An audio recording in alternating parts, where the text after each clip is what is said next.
का भी मांग कर नहीं मिलता। मतलब जिसे न्योता देना होगा वो आपसे पूछकर थोड़ी देगा। हाँ, ये हो सकता है कि वो पूछ ले कि फलां तारीख को आप अवेलेबल हैं या फिर नहीं, कहां रहेंगे, कहीं शहर से बाहर तो नहीं रहेंगे। लेकिन उत्तर प्रदेश में क्या हुआ? अखिलेश यादव को राहुल गांधी की न्याय यात्रा के लिए मांग कर निमंत्रण लेना पड़ा। ऐसे न्योता नहीं मिला उन्हें। अब खड़गे साहब कह रहे हैं कि अखिलेश जी आप भी आ जाइए, पैदल चलिए, घूमिए राहुल जी के साथ। लेकिन तब खड़गे साहब कहां थे जब अखिलेश वखिलेश हो रहा था। खैर, 24 के चुनाव से पहले एक और खेला होने की उम्मीद की जा रही है। ऐसी चर्चा सियासी गलियारों में बेहद तेज है। लोग कह रहे हैं कि अखिलेश यादव आ रहे हैं, इधर से उद्धव ठाकरे जा रहे हैं। क्या यह सही होने वाला है? समझिए हमारी रिपोर्ट।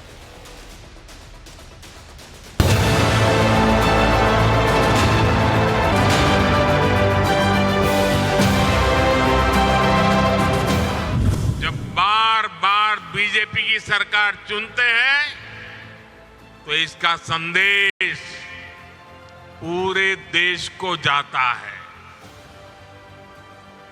बीजेपी का मंत्र सबका साथ सबका विकास का है। पीएम मोदी ने लोकसभा चुनाव का रिजल्ट पहले ही आउट कर दिया। ये कंफर्म कर दिया कि बीजेपी को 370 सीटें मिलेंगी और एनडीए को 400 पार। इस ऐलान के बाद इंडिया गठबंधन में हलचल तेज है।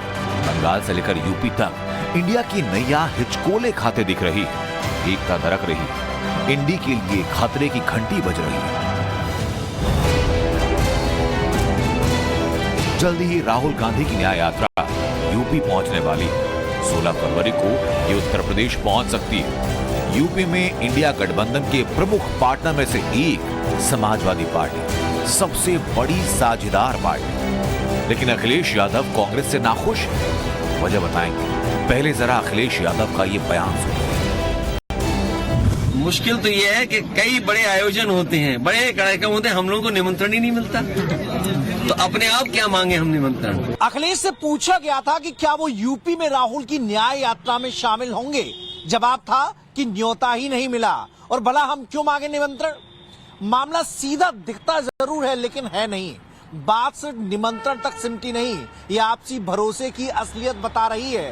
साफ लग रहा है कि कांग्रेस और एसपी में सब ठीक नहीं है। अब सवाल ये कि क्या यूपी में इंडिया गठबंधन टूट जाएगा?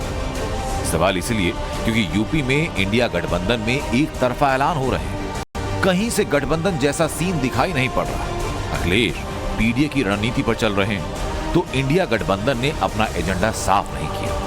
सीट बंटवारे पर जबरदस्त खींचतान है। अखिलेश यादव ने 27 जनवरी को सोशल मीडिया पर घोषणा की कि कांग्रेस के साथ 11 सीटों पर गठबंधन होगा, लेकिन कांग्रेस ने कबूल नहीं किया। पार्टी ने कहा कि फैसला होना है, अभी हुआ नहीं। सूत्रों की माने तो कांग्रेस यूपी में कम से कम 16 सीटें चाहती है, तो अखिलेश 11 से ज्यादा देने को तैयार नहीं। समाजवादी पार्टी ने 7 सीटें पहले से आरएलडी को देने का ऐलान किया।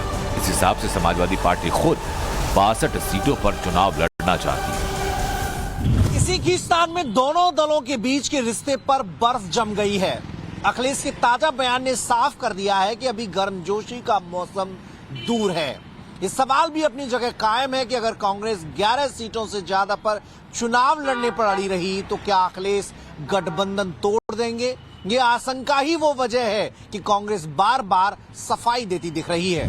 जो अंतिम रूप दिया गया है, जो फाइनल प्लान है, वो हम हमारे इंडिया गठबंधन के जो घटक दल हैं उनको दे देंगे, उनके साथ साझा करेंगे।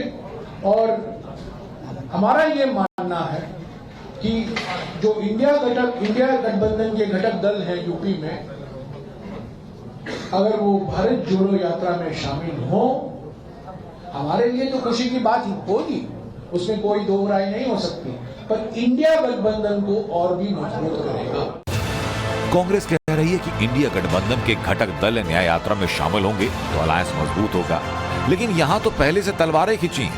गठबंधन को लेकर घटक दल शर्तें बता रहे हैं। अखिलेश ने पहले साफ कर रखा है कि यूपी में कांग्रेस को समाजवादी पार्टी को बड़ा भाई मानना होगा, क्योंकि यहां हमारा जनाधार बड़ा है, हम गठबंधन को लीड करेंगे। अखिलेश ने साफ कहा कि यहां इंडिया गठबंधन का एजेंडा नहीं, पीडीए की रणनीति चलेगी और उसे वो खुद तय करेंगे। पीडीए यानी पिछड़ा, दलित और अल्पसंख्यक। अखिलेश बार बार दोहरा रहे हैं कि अगर कोई फॉर्मूला यूपी में बीजेपी का विजय रथ रोक सकता है तो वो सिर्फ पीडीए हो सकता है, कुछ और नहीं। समाजवादी पार्टी जीत के लिए आगे बढ़ रही है और हमें उम्मीद है कि पीडीए ही एनडीए को हराएगा। पीडीए उन लोगों की बात है जो 90% लोग हैं। अखिलेश यादव और राहुल गांधी दोनों दो राह पे आगे बढ़ रहे हैं और यही वजह है कि यूपी में इंडी अलायंस के अलाइनमेंट को लेकर आशंकाएं बढ़ती जा रही हैं।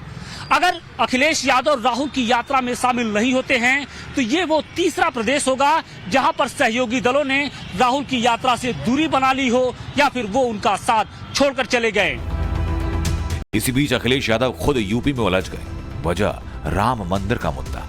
यूपी विधानसभा में संसदीय कार्य मंत्री सुरेश खन्ना ने राम मंदिर में निर्माण के लिए विधानसभा की ओर से पीएम मोदी और सीएम योगी के नाम बधाई संदेश पारित करने का प्रस्ताव रखा। समाजवादी पार्टी के 14 विधायकों ने विरोध में हाथ उठा दिया, जबकि बाकी ने विरोध नहीं किया।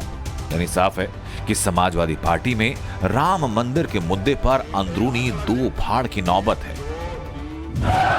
जो माननीय सदस्य इसके विरोध में हो कृपया ना कहें। एक हाथ खड़ा करें। 1 2 3 4 5 6 7 8 9 10 11 12 13 14 14 के बदले में पूरा हाउस इससे सहमत है, अतः यह प्रस्ताव स्वीकृत हुआ है। यानी इंडिया गठबंधन हर जगह अंदरूनी चक्रव्यूह में उलझा है। इससे पहले पश्चिम बंगाल में ममता ने राहुल की यात्रा से तौबा की, क्योंकि कांग्रेस की तरफ से टीएमसी को न्याय यात्रा में शामिल होने का न्योता नहीं दिया गया। पश्चिम बंगाल की सीएम ममता बनर्जी ने साफ कहा कि कांग्रेस ने इसके बारे में बताया तक नहीं। ऐसा तब हुआ जब हम इंडिया गठबंधन में हैं। ममता बनर्जी के मुताबिक उन्हें प्रशासन से इस बारे में जानकारी मिली। अब सवाल ये, अगर राहुल गांधी की न्याय यात्रा इंडिया गठबंधन में दरार बढ़ा रही है तो ये कौन सा मकसद हासिल करेगी? राहुल गांधी की न्याय यात्रा जिस राज्य से भी गुजर रही है उस राज्य में इंडिया गठबंधन के लिए खतरे की घंटी बजा रही है। बिहार यात्रा पहुंचने से पहले नीतीश कुमार इंडिया गठबंधन का साथ छोड़ गए। ममता बनर्जी ने राहुल गांधी की यात्रा से दूरी बना ली। ममता ने कांग्रेस को घमंडी पार्टी बताया। ममता ने यहां तक कह दिया कि इस बार कांग्रेस 300 सीटों में से 40 सीटें भी नहीं जीत पाएगी। नाराज ममता बनर्जी ने कांग्रेस को चुनौती तक दी डाली। कह दिया कि कांग्रेस में हिम्मत है तो बनारस और प्रयागराज में बीजेपी को हराकर दिखाए। प्रयागराज का नाम लेकर कांग्रेस को चैलेंज दिया जाना सीधे सीधे नेहरू गांधी परिवार को चुनौती माना जा रहा है। यूपी से बंगाल तक का हाल आपने देखा। अब बात महाराष्ट्र की, जहां उद्धव की जुबान पर मोदी मोदी गूंज रहा है। उद्धव ठाकरे हर आए दिन यह बता रहे हैं कि प्रधानमंत्री नरेंद्र मोदी के साथ उनकी दुश्मनी नहीं है। पीएम मोदी का साथ उन्होंने नहीं छोड़ा था। हालांकि अब यह तस्वीर बदल रही है और अब उद्धव ठाकरे जो मिजाज उनका नरेंद्र मोदी को लेकर नरम कम और गरम ज्यादा दिखाई देता था, उसकी तस्वीरों में तब्दीली होती दिख रही है। मोदीजीने मला एकच सांगायचं की मोदीजी आम्ही तुमचे शत्रू नव्हतोच, आजही शत्रू नाहीच, आम्ही तुमच्या सोबत होतो, शिवसेना तुमच्या सोबत होती, आज देखील आम्ही हिंदुत्व सोडलेलं नाही, सोडू शकत नाही, भगवा झेंडा आमचा कायम है। शिवसेना यूबीटी पीएम मोदी को लेकर कभी गरम तेवर दिखाती रही तो कभी नरम। उद्धव के बयान के बाद भी पार्टी के मुखपत्र सामना में मोदी सरकार के खिलाफ जमकर भड़ास निकाली गई। हेमंत सोरेन को इंडिया गठबंधन का हीरो बताया गया।